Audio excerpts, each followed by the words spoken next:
So in this lesson, we're going to work on completing the square if we've been given a constant value or if our a value is not equal to 1. So our first example is going to be x squared plus 4x plus 3.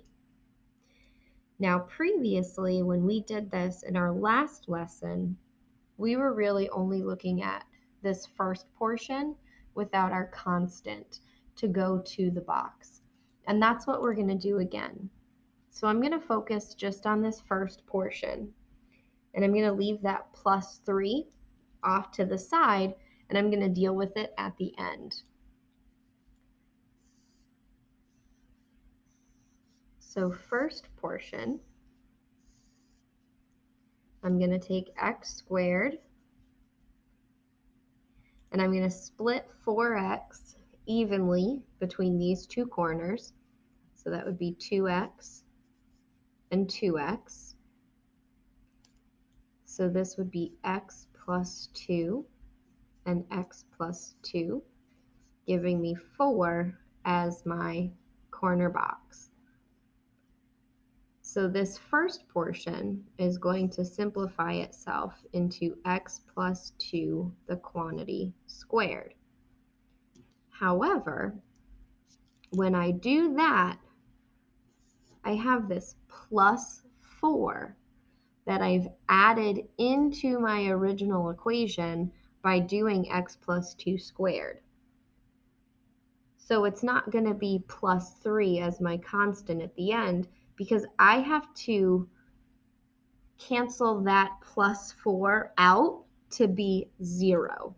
So I want to make sure that I haven't added anything extra to my equation. So since I've added 4 in the box, I'm going to subtract 4 from my constant. And this final piece will be what goes here at the end. So 3 minus 4 gives me -1. So this is my vertex form after I have completed the square. So a few things I can find from this. Going back to our graphing, this is going to open up because my coefficient is positive, and our vertex will be -2, -1. So our next example is going to be pretty similar to the one we had before, except our 8x is negative, which is fine. It's not really going to change a whole lot. So again, I'm going to go to the box.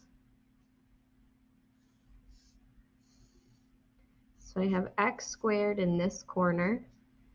Cutting -8x in half gives me -4x and -4x. I'm going to make that actually look like a 4. So this will be x minus 4 and x minus 4. And then this piece that's getting added is 16 because negative times negative makes a positive. So I have to balance that out and make sure that I'm not adding anything extra to my equation. So 16 minus 16, that would balance out and make 0. So now I'm good to write my equation. So I have x minus 4 squared minus 1 again in this case. So again, this will open up, and our vertex is 4, -1.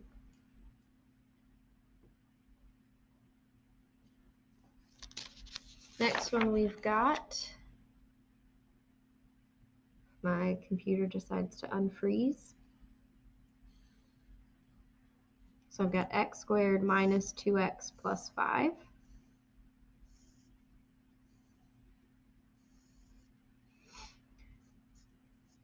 So -2 cut in half is -x and -x, or -1x, that would be fine too.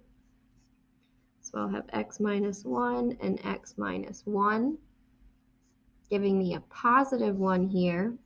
To balance that out and create 0, I'm going to subtract 1 from my constant. So I have x minus 1 squared plus 4.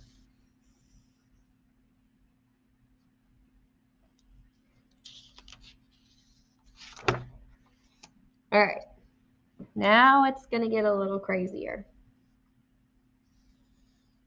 I'm still going to look at these first two terms, but if you think back to Math 1, before we went and did the box method, I had to factor out a common factor. I'm always going to factor out this a value, even if it makes a fraction for b. I'm sorry, I know, but just keep that in mind. So I'm going to divide 2 out of both of these pieces. So I'll have x squared plus 4x. And that's what I'm going to complete the square with. Now I am still going to have this minus 3 for right now.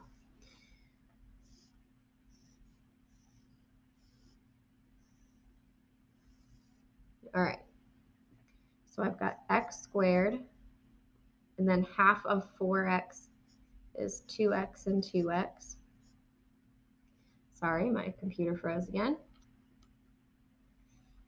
And then I have x plus 2.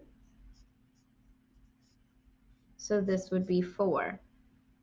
However, in this case, I don't just have one of these. I have 2 of these. So I'm not just adding 4, I'm adding 2 of these. So I'm adding 8 to my original equation. So I have to subtract 8.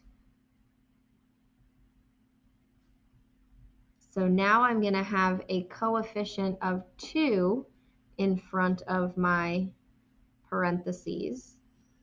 Then I'll have x plus 2 squared minus negative 8 and negative 3 makes negative 11.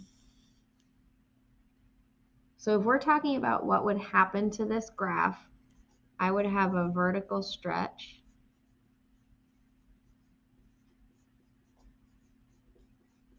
or a skinny graph.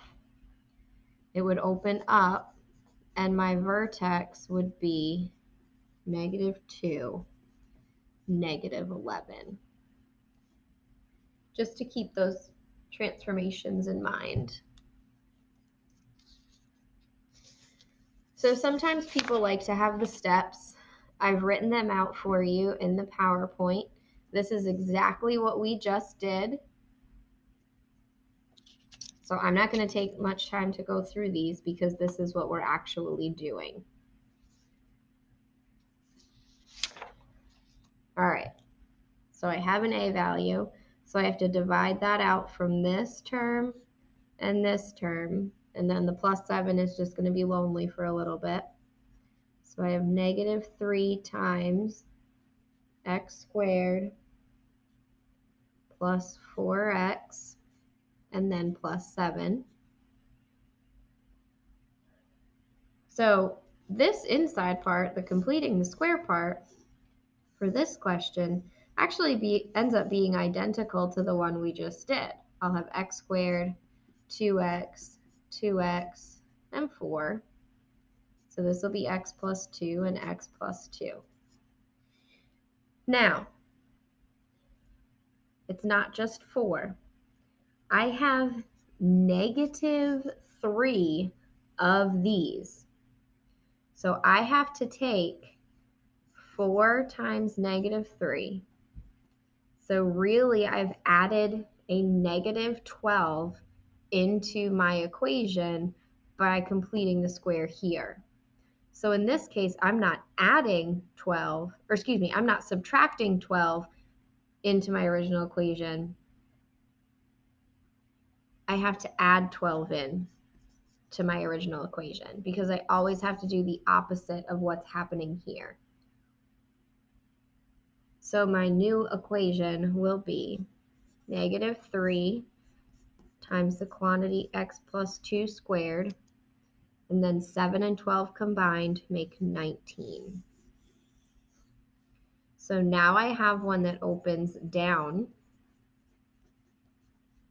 It's another vertical stretch because this number is larger than 1.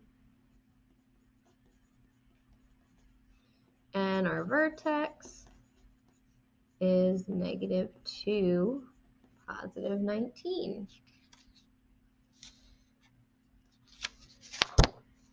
All right, last example. Buckle up, buttercups. We're about to have a fraction. So I'm gonna, here, I'll do this way. I'm gonna divide this by 3, and I'm gonna divide this by 3.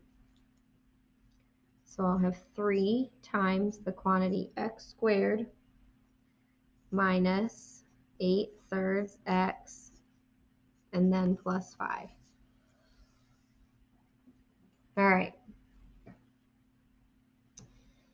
Now I have to divide 8/3 by 2.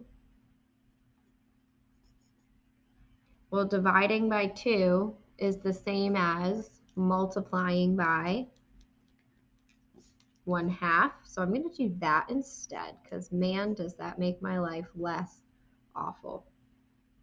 So 8 and 2, I can simplify that to 4.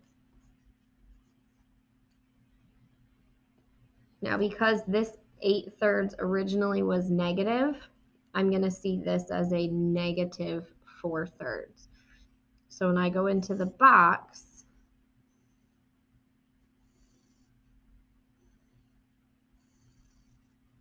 I have x squared. Now I've already split 8/3 in half, so that's that -4/3 is what's going to go in the corner with x. Now here's where it gets gross. Oops, don't need anything next to that. I have to square -4/3.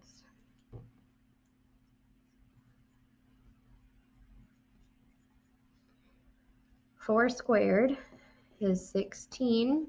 3 squared is 9. So this will be 16/9. Now remember, that's not the only thing I'm doing because I still have this a value. I have 3 of them.